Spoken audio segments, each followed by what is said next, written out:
Officially welcome you to today's webinar, the first part of our Empower Yourself series. Needless to say, we are all living in incredibly interesting times, and there has been an unprecedented level of disruption as organizations, both big and small, are facing the unavoidable challenge of maintaining business continuity while first and foremost being mindful of the well-being of their employees. And here at New Horizons, we understand these concerns because we ourselves are facing them in real time along with you. Our mantra here today is human first, technology second. And hopefully this webinar series throughout the week reflects that ideology in a very substantial way. Today's session is on managing remote and virtual teams, and our guide is Erin Cambier. Erin is one of our finest New Horizons Center for Leadership and Development facilitators, as well as a practicing executive and leadership coach, and it is my honor to introduce Erin to all of you. Erin, please take it away. Thank you, Kevin. I am honored to be here today and share some tips and insight on the topic of managing remote and virtual teams. And while I have facilitated this course a number of times and taught leadership development for people managing remote teams for many, many years, it's really a critical time for all of us, as we know, for this topic and the timing of this topic. So we're glad that you could join us for an overview of how to go more in depth in managing and leading your remote teams. Kevin gave a brief overview. Here's a bit about my background and why I'm here today.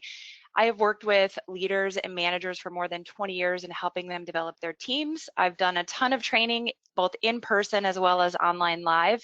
And I personally have led teams and been led remotely also. So I'm really excited to be here with you today. During our webinar, we are going to discuss a couple of key things. We're going to discuss critical skills in managing and leading remote teams, and not just how to manage a team, but how to be a great leader, and how we can do that remotely just as well as we can in the office.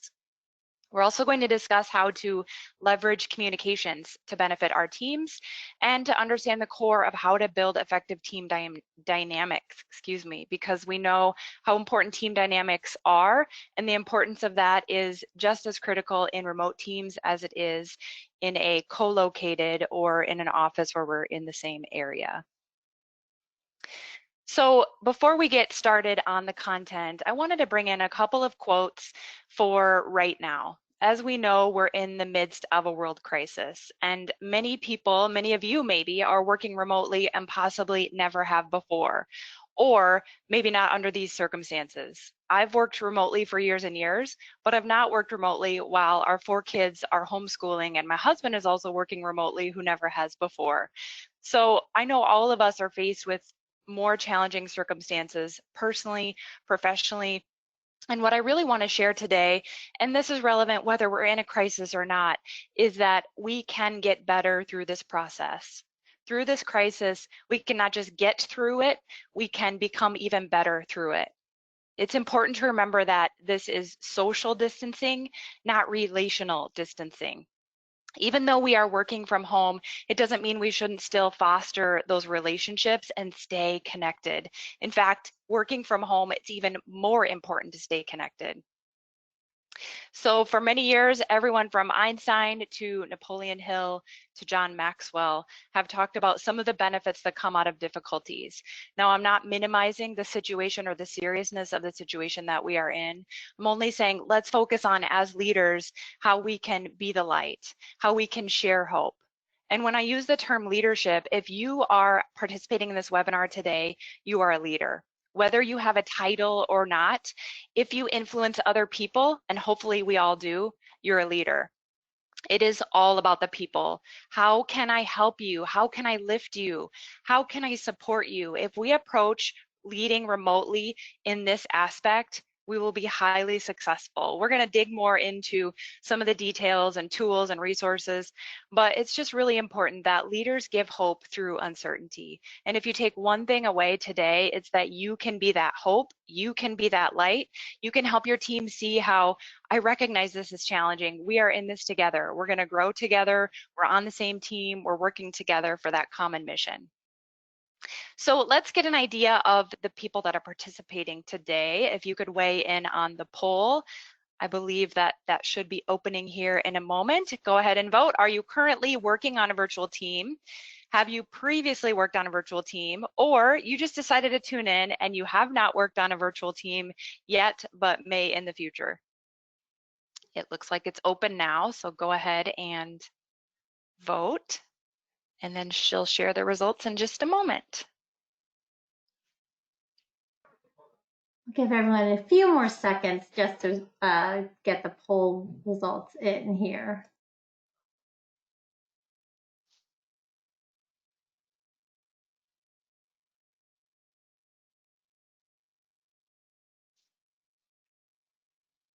Just let us know if you're currently working on a virtual team, maybe have in the past, or new to all of this. All right, Erin, I just closed the poll here. We have 59% saying I currently work on a virtual team, 14% say I have worked on a virtual team in the past, 27% say I have never worked on a virtual team or remote team. Okay, and I would anticipate that group is maybe have never, but are starting to, or this is the first experience in that arena. And maybe people are just preparing for that in the future because they're just being ready. So good. Thank you everyone for weighing in on that. Here's an overview of when we're referring to a virtual or remote team, what that means. So of course we know a team is a group of people that come together to accomplish a common goal or task. And a virtual or remote team is, just as it sounds, people who are separated geographically. This could be people who work from home, as well as people who work in satellite offices. So sometimes we have managers who are located separately and a team is located in a different area together. There's a lot of different dynamics when it comes to what we refer to as remote and virtual leadership. And there's a quick note at the bottom that not all people who work from home are part of remote teams. They could be self-employed or just doing things independently. So our circumstances today are a bit different, but this is pulling in some trends of remote work growth prior to this current world crisis where we are many more people even working from home.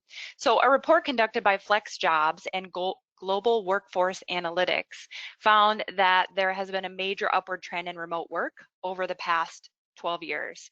You'll see 44% growth in the past 5 years alone, 91% growth over the past 10 years, and over the last 12 years, there's been a 159% increase in remote work. I tried to research some statistics for the increase in remote work even in the last 2 months and couldn't find any reliable statistics, but I would definitely say that it has been significant and that many more people are working from home, at the very least temporarily, but this likely will impact our businesses in the long run, that there may be more people working from home potentially even after this crisis. And as a part of that, in recognizing the reason that our growth in remote work is happening is because there are a ton of benefits. There's benefits to the organization, and there's also benefits to the employee.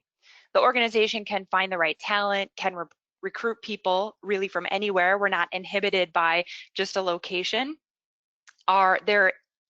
Their employees, are more productive. FlexJobs says that 65% of people are more productive when working from a home office. We don't have distractions like interruptions people coming in our office, or water cooler chats, or impromptu meetings, discussions, conflicts with colleagues that are happening outside our office. None of those things are an issue when we're working from home. So typically that leads to less stress because there's also no commute, of course. It saves money working from home, both for the company and for the employee.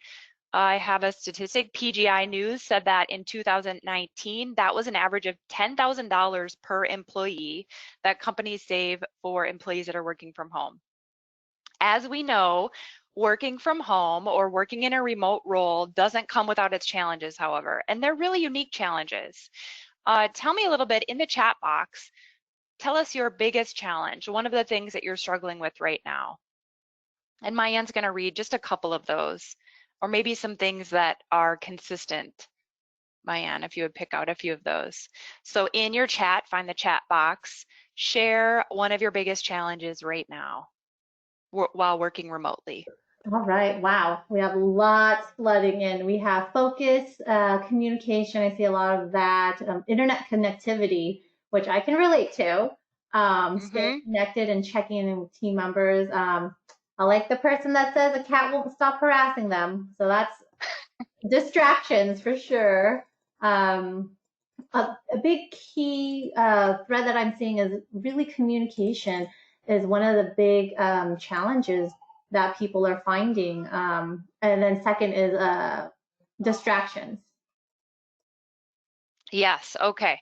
Good. Thank you for sharing that. And thanks everybody for weighing in. And what I like I don't have the ability to see the results, but what I like when I ask that question, when I do have the ability to see that, and I'm sure Mayan saw this, is that typically there's a lot of consistent answers. So I want you to know you're not alone. And sometimes when we're working remotely, that can be the first thing we can feel, especially if you're new to this experience. It can feel very isolating. We can feel alone. And in the midst of a world crisis, fear can spread faster than the virus itself. So it's important that we look at, okay, what can I control? And communication and my attitude and the way that I approach it are many things that we can control. And communication and relationships is something we're gonna dig into a bit more today. So when an organization decides to implement a remote and virtual teams, there's three main categories that need to be addressed in terms of a successful dynamic: relationship management, communication management, and task management. And we're going to talk about each of those. Here's an overview of the three of those put together. Relationships, as we know, are the foundation of every great leader. It truly is all about the people. Communication is the support system that we use to foster those relationships. And then task management is the function that supports getting to our goals. What happens commonly though is we feel the stressors at the communication and the task level. We feel like my boss is micromanaging me, or my boss is not communicating with me, or my colleagues are not communicating with me. Whatever that is, we feel that, but really the core of that comes down to relationships. So the more we foster relationships while focusing on communication and best managing tasks, the more effective that we will be as a leader. And here's another view of those three things put together. So our foundation is relationship management. The way that we support our teams is our communication, everything from email, phone, instant message, newsletters, meetings. And then again, the function of what we do, the way we accomplish our goals is working together to get towards our tasks. I always ask people when we do the full workshop, think about how does this compare to in-person teams? Meaning if I'm leading a team in an office, can I solely focus on just the tasks they're doing without focusing on communicating and supporting them effectively or the relationships? I'm sure you're answering no, of course you can't. And that's correct. And it's the same thing remotely. The difference is the way that we go about supporting them, the way we go about building those relationships will need to look a little bit different, but it's still just as important to be intentional about building relationships, because without relationships, the rest of this will crumble apart. The more we could focus on communicating, or micromanaging every single task. But again, that will crumble if we don't have that solid foundation of relationships. So let's talk more about that. So think about, again, I always challenge people when you run into a hurdle remotely, as far as those working relationships, think first of all, what would I do in an office? If we were in the same office, what would I do? And many times what I'll hear is, well, I would just walk into their office or walk up to their cube, or I would have a meeting with them. So what I want you to do is think about, okay, how can I create that situation as close as possible remotely? It doesn't mean, well, I just won't speak with them or I just won't talk to them because I can't walk up to their desk. It does mean still lean into those hard things, still focus on managing relationships, just go about it in a little bit different way. how our teams will interact, how information will be shared, how issues are resolved. All of those things go into relationship management. One of the most important things we can do as leaders, whether we are in an office together or not, is get to know your team as humans, and especially now in this world crisis. It is so important that we are putting our people first. Great leaders know that it is all about the people, and they know that whether we're working remotely or not, whether we are in a crisis or not, it is all about the people. We need to stay connected to them. Don't assume that they're going to reach out to us. Don't assume that no news is good news. Actually, when we're working remotely, most of the time as humans, we tend to assume no news is bad news. I haven't heard from my boss. Is there something wrong? So if you are the boss, know that your team, this could naturally happen, not because you're a bad boss, but because there's a tendency to feel a little bit separated. So we want to really focus on how can we build relationships? How can we build relationships not just in meetings and not just in scheduled one-on-ones? But in an office, those relationships happen when you are walking to the break room and you smile at someone, or when you say good morning, how was your night? How's your family? So look for those opportunities and form them remotely, meaning you won't run into them. You're not going to run into them on the way to the break room, probably not, because your break room is at your refrigerator or your kitchen, or maybe 10 feet from you. So just pick up the phone, give someone a call in the morning, or use your phone and make an audio message and record it and send it to them so they can hear your voice in the morning. Or even record a quick video and say, I just was thinking of you, I hope you're doing well, and send that to them. If you don't have time for a full conversation. Now, there is value to a full conversation, yes, but there's a lot of different ways that we can have those casual interactions throughout the day to be able to foster those relationships. Another key thing is to ask your team. Ask them, how do you want to be communicated with? What works for you? How do you think our relationships are working well in terms of our team dynamic? What can we do better? Empower them so that they feel like they own managing relationships also. We are all one team, and the more that we can leverage our team in this process, especially in the midst of this crisis, the stronger that we will become. You have a team of very diverse people, and that's where your strength comes, but the importance is your ability to bring them together with one team, one mission, and create that unity. And the way that we do that is through our communication. So as we know, this can be a struggle when we're working remotely, sometimes feeling out of the loop, or that we don't know what's going on, or even sometimes we can make assumptions of, if I haven't heard, maybe there's something negative happening. So there's several things in this. One important thing is to control your mindset and don't necessarily assume that no news is bad news. Assume that no news is good news. And if you feel like, why hasn't this person called me? Call them, email them, reach out, text them, stay connected. One of the most important roles that we have as leaders, especially in our remote team, is to make sure that our teams are communicating. It's to open the lines of communication, to form relationships, and to not just do that between us and our teams, but also between our entire teams. So how are they connecting? How are they getting opportunities to talk with each other? Just like we would maybe do before a formal meeting, do they get that relationship building time also? Not in an office, but remotely. We have to think about what kind of technologies are going to facilitate our communication. Later in the webinar, we're going to talk about different technologies and tools. But this is more thinking bigger picture about having some processes in place and having some guidelines and some very intentional strategies for ways that you can improve communication, and bring your teams in.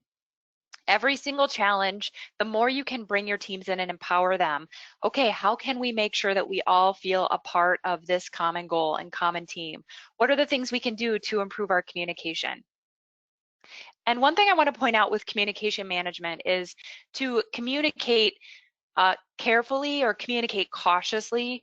Another word would be to communicate judiciously, which means with good judgment. That, as with everything, more is not always better. Especially in a crisis, your team does need communication, but it needs to be purposeful communication. It needs to be impactful communication.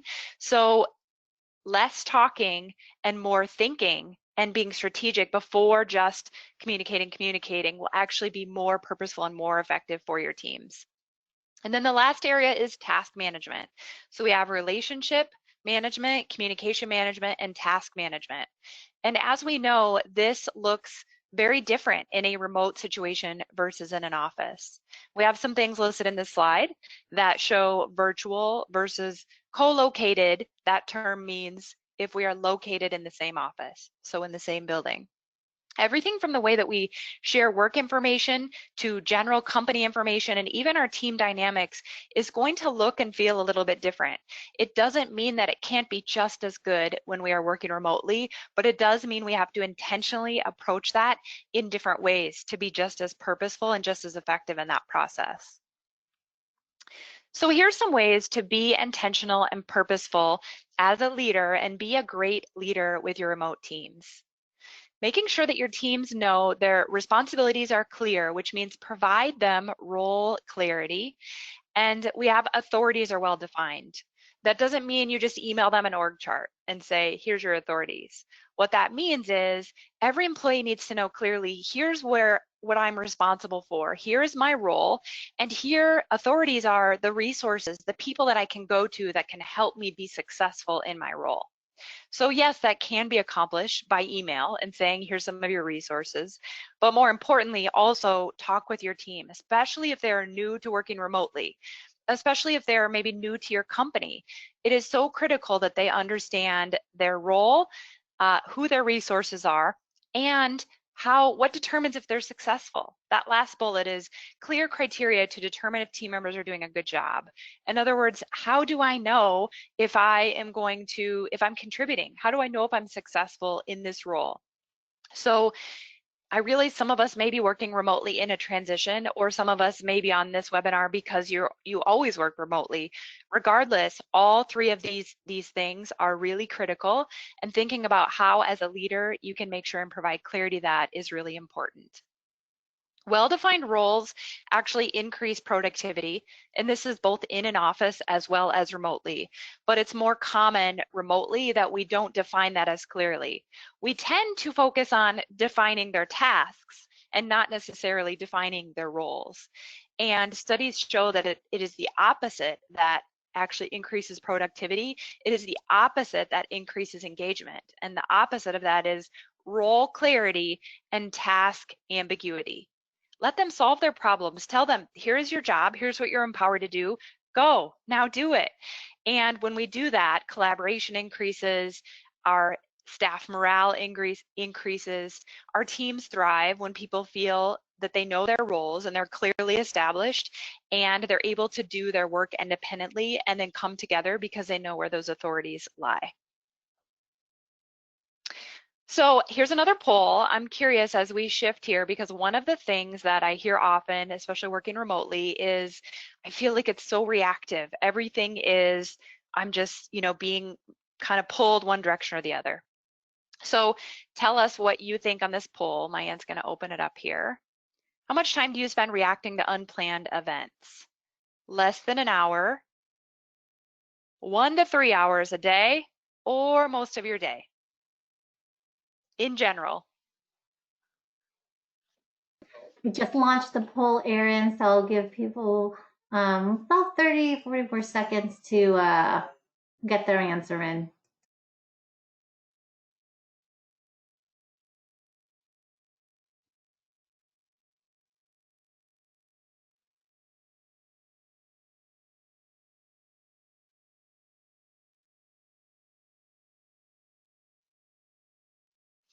And as you're voting, I'm just going to suggest give the answer that kind of fits across the board. I realize, especially right now, it's probably more reactive due to literally things changing by the minute. So in general. Okay, so the answers are in. We have 19% saying less than 1 hour, 62% saying 1 to 3 hours, and 19% saying most of my day. Okay, thanks, Mayan. And thanks everybody for weighing in. The reason this question is important is that, especially when we're working remotely, we can tend to get in that reactive versus proactive mode. And as leaders, we're trying to support our teams. We're trying to answer their questions. We want to be available for them. And so pretty soon we can find ourselves putting out fires all day long rather than having time to be proactive. So we don't have time to go into a full session on how to make that shift remotely, but I want to encourage you to really sit down and think about how much of my time is going into the most effective parts of my day. If you've heard of the 80-20 philosophy or the Pareto principle, it's the same concept. And the Pareto principle says that 20% of our activities drive 80% of our results. In other words, the top 20% of what we do is delivering the majority of our results. Typically, the top 20% of our team is delivering 80% of our team's results. But if we are finding ourselves in that spending all of our time being reactive, we probably are not able to really focus on that 20% most critical activities.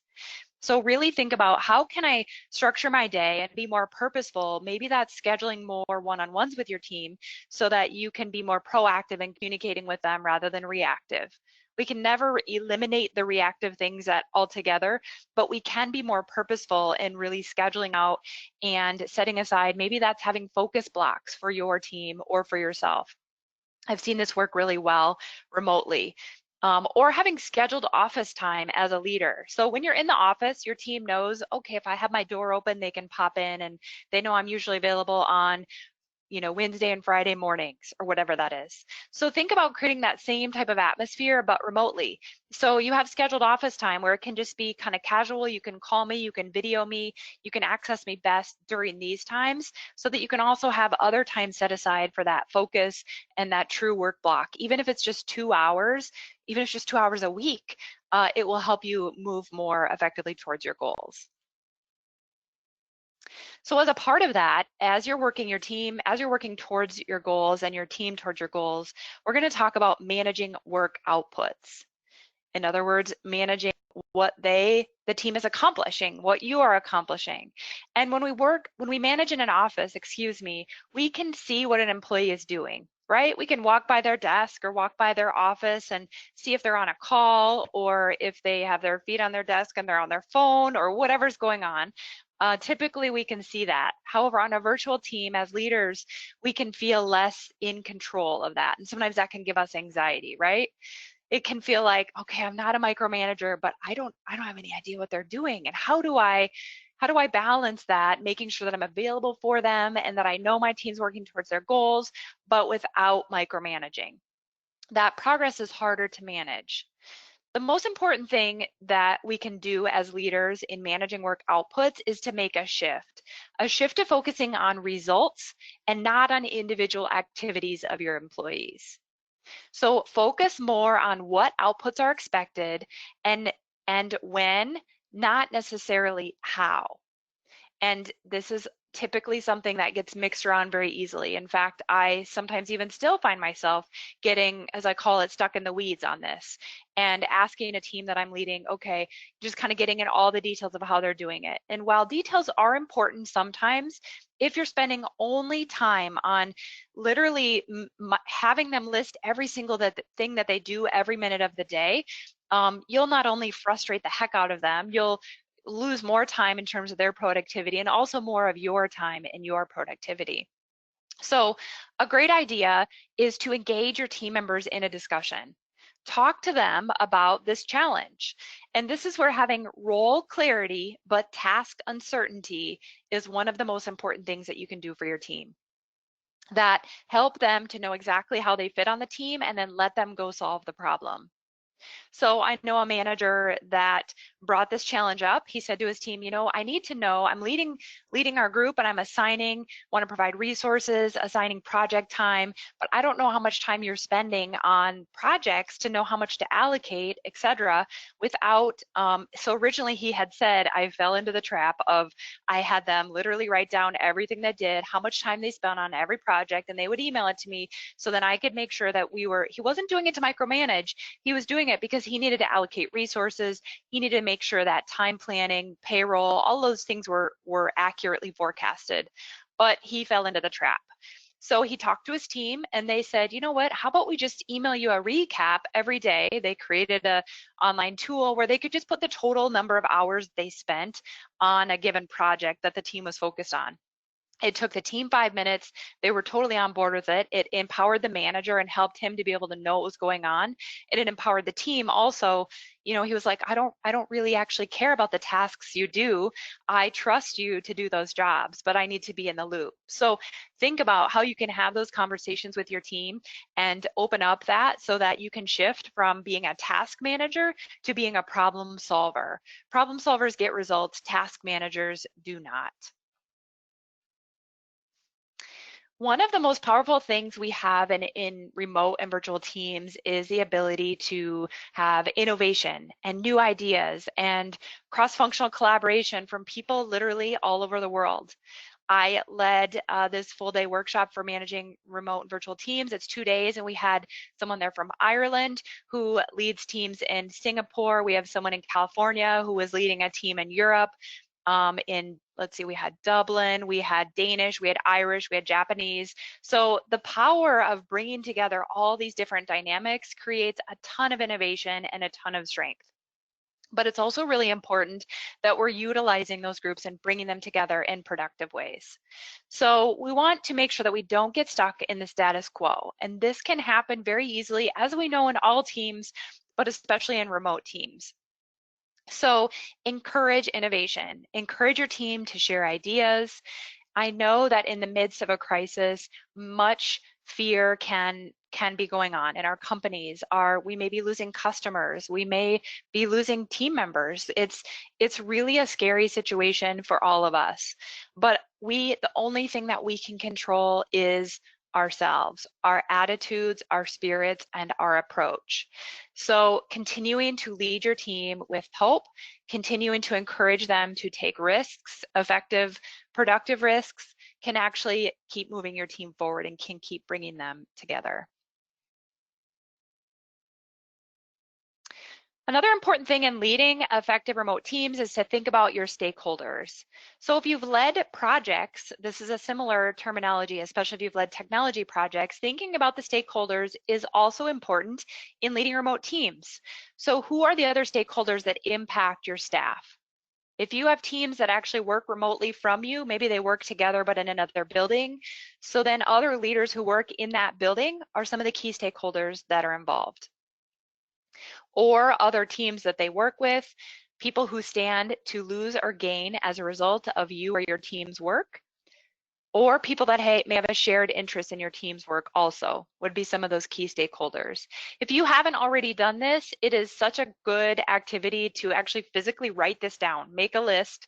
You can type it if you would like. It doesn't have to be on handwritten paper, but make a list of who those key stakeholders are, where are they located, some of those details so that you can then take that list and strategically build some relationships.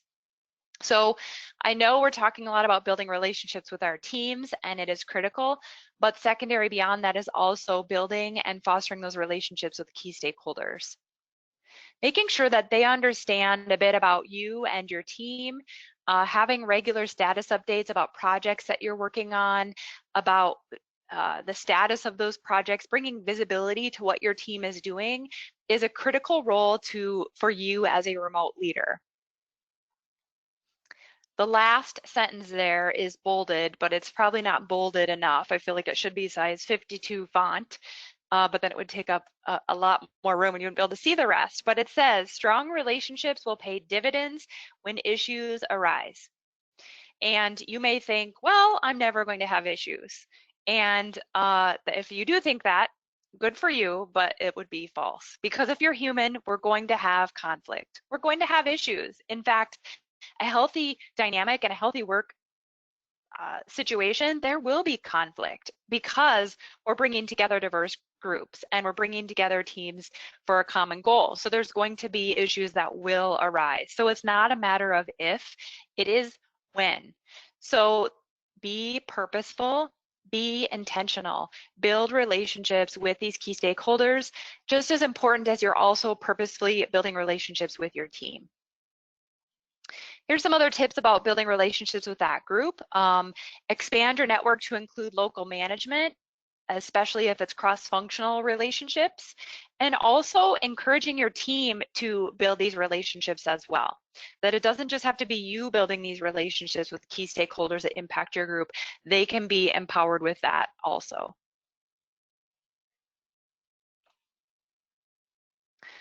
So the impact of separation, typically one of the biggest impact is our relationships. And if you haven't been able to tell, that's one of the most important things that allows us to be successful is our relationships. So in an office, we know that these relationships can happen organically or happen naturally.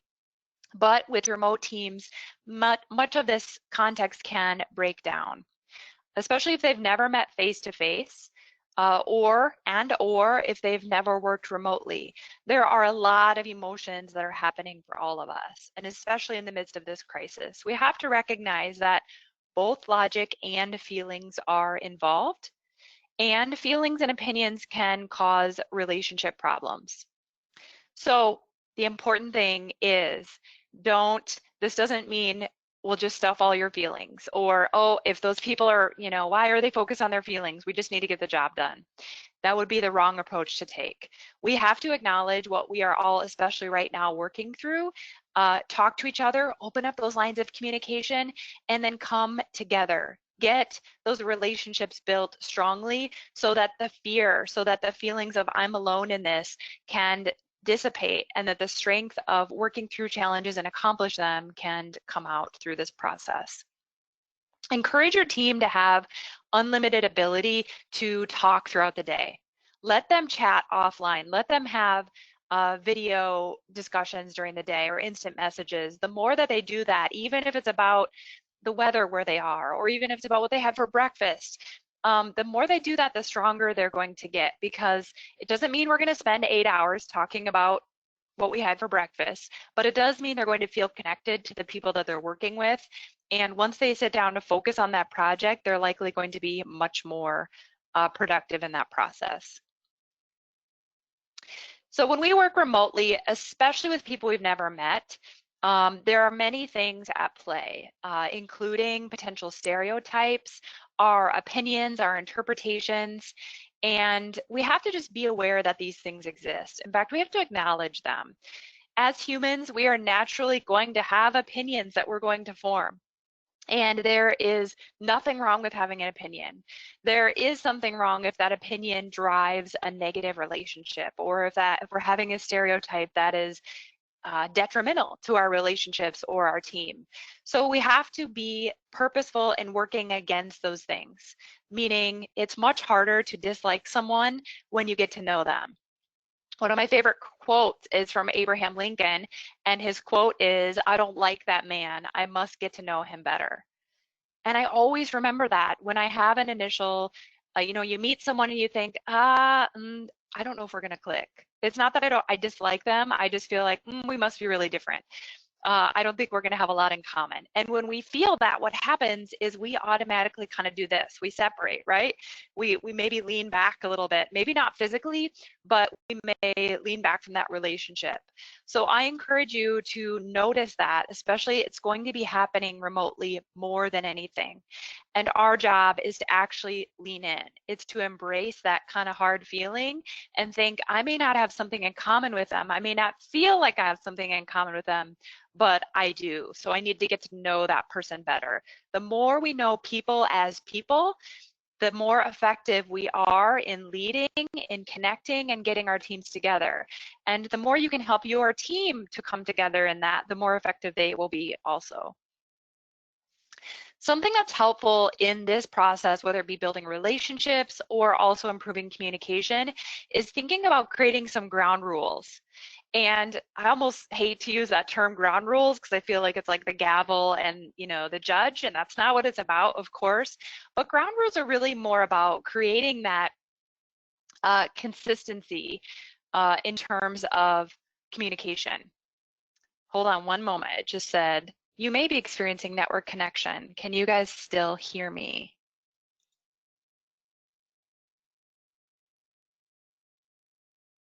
Mayan, can you let me know if you can still hear me? Yes. Yes. A lot of people are saying yes. Oh, Erin, now you're on. Now we can't hear you, Erin. Okay, good deal. Because I don't want to finish the rest of the webinar and just be talking to myself. I feel like there's a bit of a latency, maybe. Can you hear me now? I can hear you now. It's your video How's that? and your voice aren't syncing up. Okay. I think it's the internet, so. Can't hear you. Okay, let me pause them for a moment, both. There you go. I think we're okay. How's that? Is that better? It's a bit better. Maybe we can do this without the video and just audio. Let's try that. Okay. I'll keep going and then let me know if there's issues.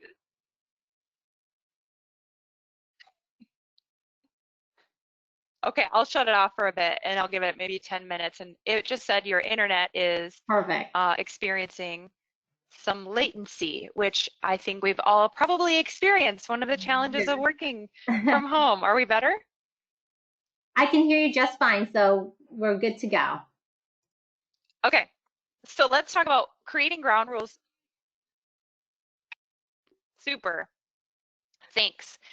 So one thing that's also important as a leader on that note is you're going to have technical challenges. Your team is going to have technical challenges. We can't control those things, but again, what we can control is our attitude, our outlook, and it might be incredibly frustrating for you, but everything that you can, use all of your emotional intelligence skills to help you really focus on controlling what you can control and giving your team hope, consistency, and that positive, consistent attitude is important.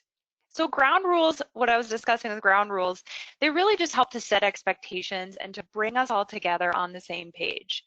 In other words, if I send you an email, how much time am I expecting before you respond versus if I call you and leave you a voicemail? Verbalizing this and talking about this is an important thing remotely because your expectations may be different than your team's expectations. How your meetings run may be different. Their expectations may be different than your expectations. How much they can interact, whether they interact. Their expectations may be different than yours. So I want you to verbalize, bring all these things overt instead of just assumed or covert, and talk about team, relationships. I want you to be interacting. I want you to be collaborating. I want you to be picking up the phone and utilizing all of your resources so that you can come together, and that it's just going to reduce the potential for conflict once we've talked about and established things up front. Okay, strengthening your remote and virtual team. Feedback is a critical tool whether we are in an office or not, but especially remotely. They are going to need, especially initially, much more feedback so that they know we're on the same page, we're working together, I'm doing a good job. Remember I said role clarity and knowing how they can be successful are two of the really important things for leading remotely. So making sure that you are giving feedback, whether that be at scheduled times or through coaching. We do go way more in depth in the full, training about this and understanding how we can create an atmosphere for feedback and all that good stuff. But what you could take away from this webinar today is, again, lean into the hard stuff, share feedback, stay connected with them, help them troubleshoot.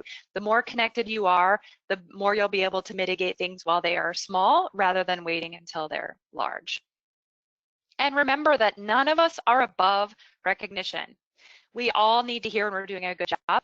And whether your company has a formal recognition program or not, it really comes down to what you are doing as a leader to either support and use that or to drive recognition on your own outside of the program. It's really not about the program, it's about what we do as leaders and how we utilize the tools and resources to remember to say, hey, great job.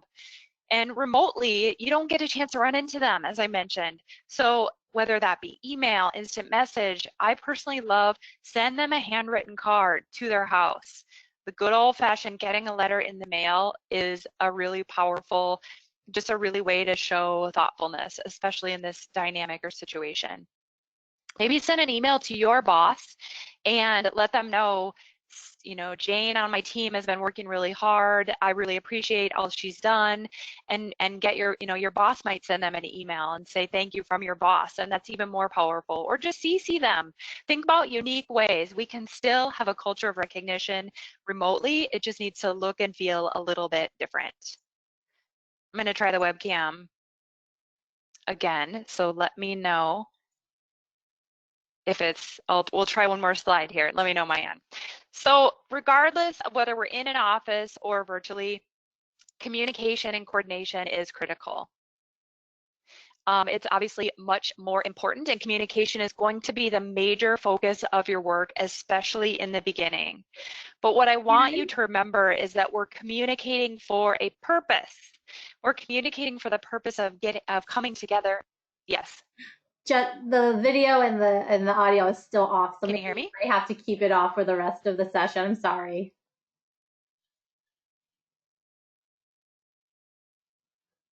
Erin, can you hear me? Okay. Thank you. No, I'm glad you let me know, because there's nothing more annoying than watching a video be different than the audio. Yes. Totally. All right. Thank you. Yes. Can you hear me? We can hear you. I think it's okay. a bit of delay right there. Perfect. Let me know if there's any other challenges, guys.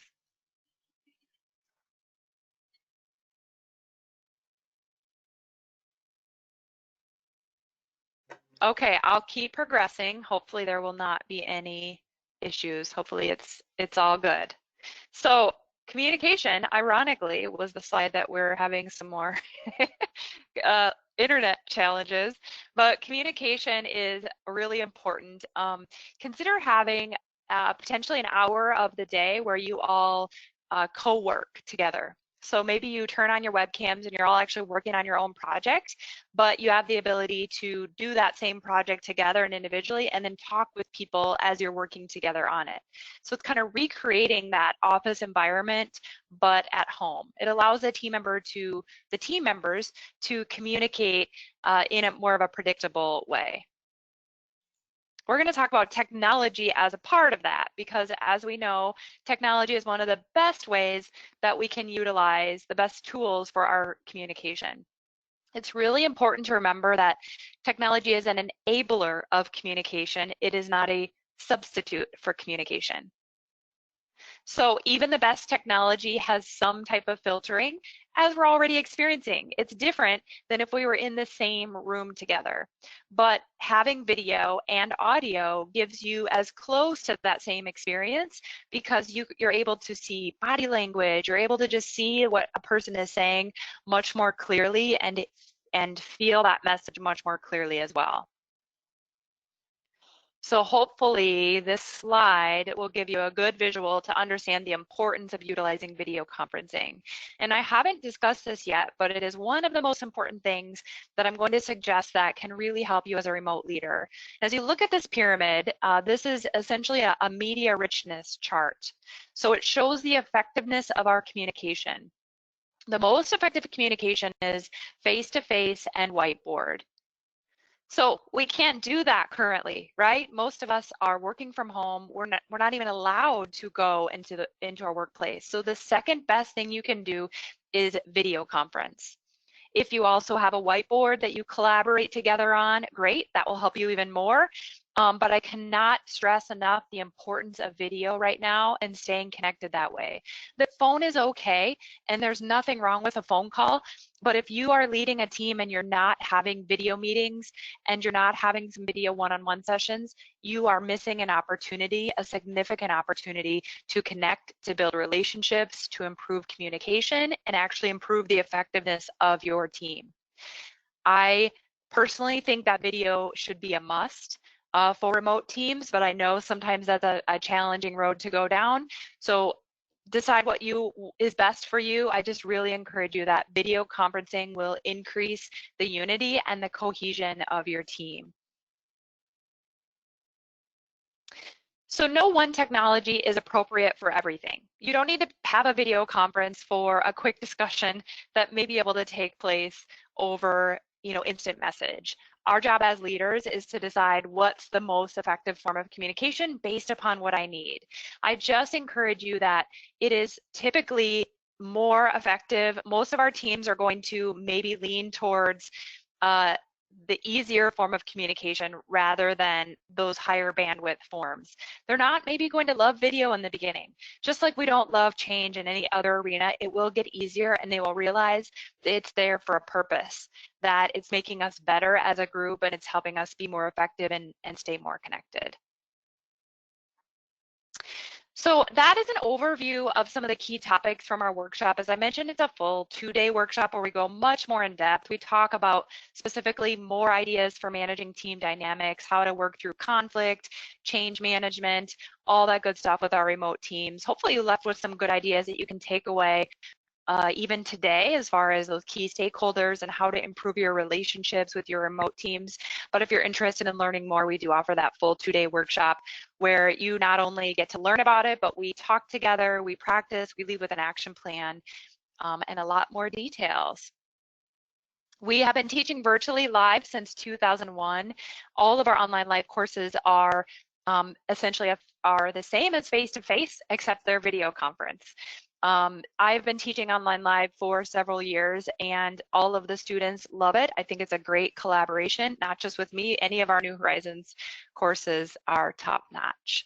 So let's talk about any questions. I know there's a lot of questions on this topic. So we'll open it up for any questions you have in the chat. Mayanne will share and I'll be happy to help. All right, thank you so much, Erin. I'll give everyone a minute or two just to get any questions they have in, and thank you again just for echoing some of the options that we have for online learning here at New Horizons. Just so you know, this is a week-long series we're doing surrounding remote work and virtual teams. So please join us. We have 4 great sessions for the rest of the week. The webinar schedule is up to date on our website. You can actually visit www.newhorizons.com/empower to register for the 4 remaining sessions we have in this Empower Yourself webinar series. So please feel free to check that. And just a reminder, a recording link of today's webinar will be sent to you just to review or to pass on to any colleagues who've missed the session. And also, just so you know, the handouts is available to be downloaded in the handout section on GoToWebinar. So just to get into some questions that we have here, Erin. The first one is, how would you recommend creating opportunities to have those types of interactions with remote employees without making it feel forced or making it feel like you're intruding in someone's day, for example, stopping them from working?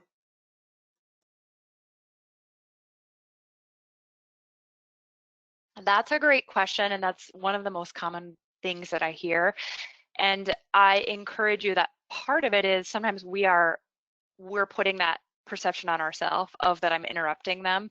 And the more we can focus on I'm being intentional in creating relationships and having our mindset there, first of all. And second, I love saying to the team, I'm really focusing on building relationships. I want us to be able to stay connected. I miss being able to walk by and, even just see you across the room and say good morning. So I might call you in the mornings, or I might send you an instant message, or I might, reach out to you randomly throughout the day. And so if you see my name on the caller ID, don't be worried. It's actually because I care about you and I just want to see how you're doing.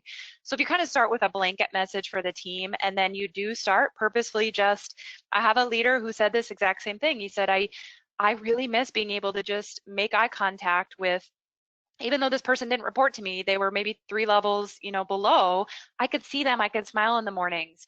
And I said, well, let's just recreate that as best we can. So he started making video messages and sending them to them of just like, hey, Sally, good morning. I just wanted you to know I miss seeing your smiling face in the office. Hope you're doing well. And it didn't necessarily, she could watch it at her own convenience, but they could have that feeling of, this person cares about me, and that they could see them visually. And it literally took him, like he said, I ended up spending, 5 minutes a day, and I could send 30 messages out, and people really liked it. They were appreciative of it. And then sometimes he would pick up the phone and just call also. So a couple different ideas there. Hopefully that helps. Great. Erin, the video is also lagging with audio, so we might just have to shut that off so we can continue with everything. The next question is, what advice do you have for a manager like me who is used to having heavy interactions with their teams? For example, they continue to say, if I'm being honest, I feel like I'm losing control, and instinctively I find myself holding tight to the rules, regulations, and all the normalcy that I no longer have. I have no idea what my team is doing and if everything is happening as it should.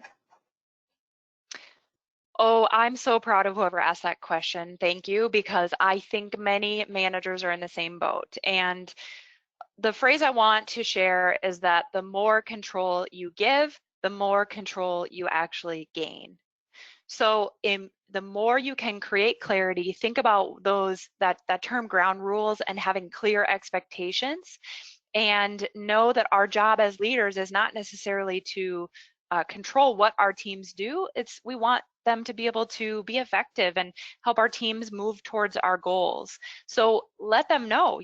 Be honest with them. Say, you know, this is really hard for me. I'm used to being, we can come together well in the office, but I feel like I'm, you know, micromanaging or whatever that is, and I know that's not what I want to do. How can I be in the loop? Because my job as a leader, I have to answer for what our team is doing, because you do. There will be people who are calling and saying, where is your team on this? Where's your team on that? How are they on this or that? And it makes us feel like we have to control. But what we really need to do is open the lines of communication, build those relationships, give your teams resources that they can proactively communicate with you.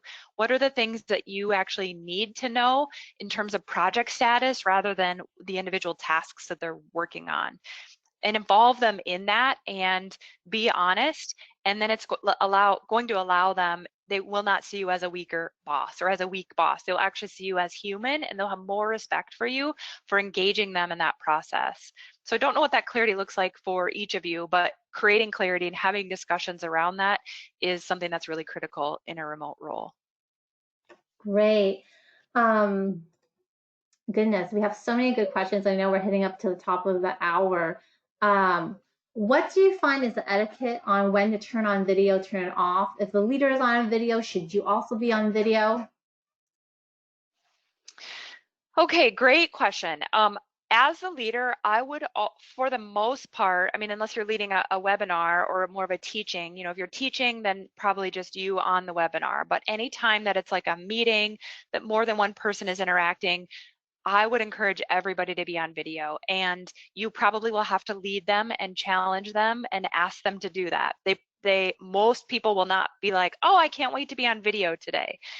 Just create a new expectations and create clarity that if you feel like you're on video enough, I would take it up one more level from there, especially in a crisis, especially in the situation we are in right now. We need to see each other. We need to feel each other's presence. We need to be able to read those nonverbal cues to be able to improve our communication. So whether that's a one-on-one meeting you have with your team, like maybe you regularly have a one-on-one and it's on the phone, I would suggest moving that to video, especially if it's a scheduled one-on-one, that a video conference with that person is going to be much more effective, especially in the midst of high stress. And that way, when things, you know, even out, you guys are really comfortable on video. And if you ever do need to give a tough message, video isn't something that causes stress. It's just the way that we communicate, and you'll be much more effective in that. Great. And one last question to round it out. Just circling back to that question about advice you have for your manager who is used to having heavy interactions. The person says, I feel like my manager is going through this exact thing, losing control, like mentioned earlier. How can I help support her and not end up going crazy and getting fired? I feel like I'm in high school and need a hall pass to do my job. Oh my gosh, I can totally relate with this. And this is such a good question. So there's a couple different ideas that I have. I think one of the most important things is to talk with them. And typically when a manager is feeling that loss of control, we're all in a bit of fear, and they're trying to do the best they can. They're just not necessarily going about it in the right way. Now, don't say that to your boss. I know you're doing the best you can, but you're not doing it in the right way. But talk about, what could I do to create, to open up some lines of communication? What are the key things that you need from me? What are the problems that we're focusing on as a team, what are our biggest, where are our areas of focus, and try to bring that conversation bigger picture. Try to not stay focused on the tasks, but bring it to that problem level, and creating clarity around, okay, so what if once you hone into what they're really looking for, like in the example I shared earlier of that manager who needed to better allocate resources but was getting stuck in the details. So what are the biggest problems that we need solved? And then when you hear what's behind that manager's need or heart, you can probably offer a solution of, okay, what if I email you a recap daily instead of all of my tasks, because it's taking me about an hour and a half to put that together. I want to be more effective for you. So instead of my text, how about I email you whatever that is? So kind of offer some solutions and let them know what you need. And I don't think there's anything wrong with saying, what would help me most is this. What would help me most is if you can pick some areas that you can totally just be able to let me solve the problem and know that I'm working my hardest, and creating clarity around that and fostering that relationship. We can go way more in depth on that, but that's, I guess, a high level overview. Great. I know we're at the top of the hour and we're getting so many great questions from everyone. I do appreciate that. Just wanted to just thank everyone, for joining us today. Please join us again tomorrow for our next few sessions. Sorry we weren't able to get to all the questions, but feel free to just send them in, and if we have a chance, we can answer some of these. And make sure to download the handouts as well, just so you have this, and the recording will be sent out, everyone. Thank you again, Erin, for presenting for us. I know you're presenting another webinar later this week, so please, everyone, come and join us. But as always, thanks for joining us. Remember, human first, technology second, as we navigate through this. Appreciate everyone for joining us. You may now log off. Thank you again. Thank you.